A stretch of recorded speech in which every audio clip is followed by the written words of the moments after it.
C'était une commande, c'était une erreur en fait. Ils n'en avaient plus besoin chez le client et ils nous ont fait démonter en fait ce travail. J'ai fait 19 pièces où j'ai pu récupérer toutes les pierres. Et la 20e, la dernière pierre a cassé. Et ça m'a rendu fou. Et j'ai envoyé bouler mon outil, qui est encore fiché dans cette planche là-haut.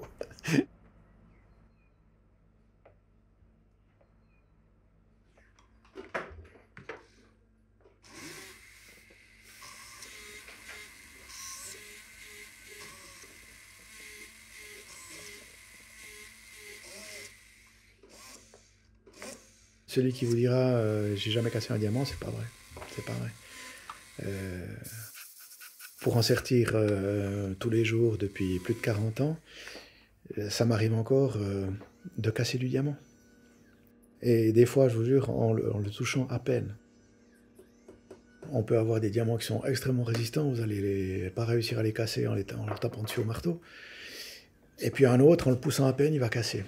Simplement parce qu'il a été taillé d'une telle manière qu'il y a un angle qui est très vif. Et si il a un petit défaut interne plus ce défaut de taille, vous le regardez un peu trop fort et puis il peut se casser.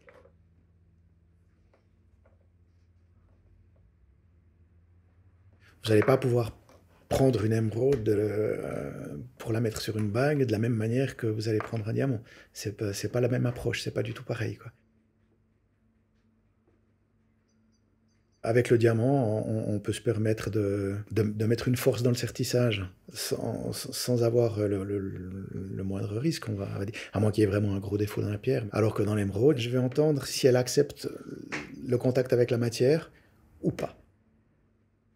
Quand on amène de la matière contre et qu'on entend quelque chose qui n'est pas habituel, ça veut dire que sa structure interne nous dit « stop, arrête, il me fait mal ». C'est un peu ça, quoi. C'est toujours une pierre sur du métal, mais il y a tellement de possibilités, il y a tellement de formes différentes, de couleurs, et puis de volonté des clients aussi, que après 40 ans, je me rends compte qu'on n'a pas fait le tour, quoi.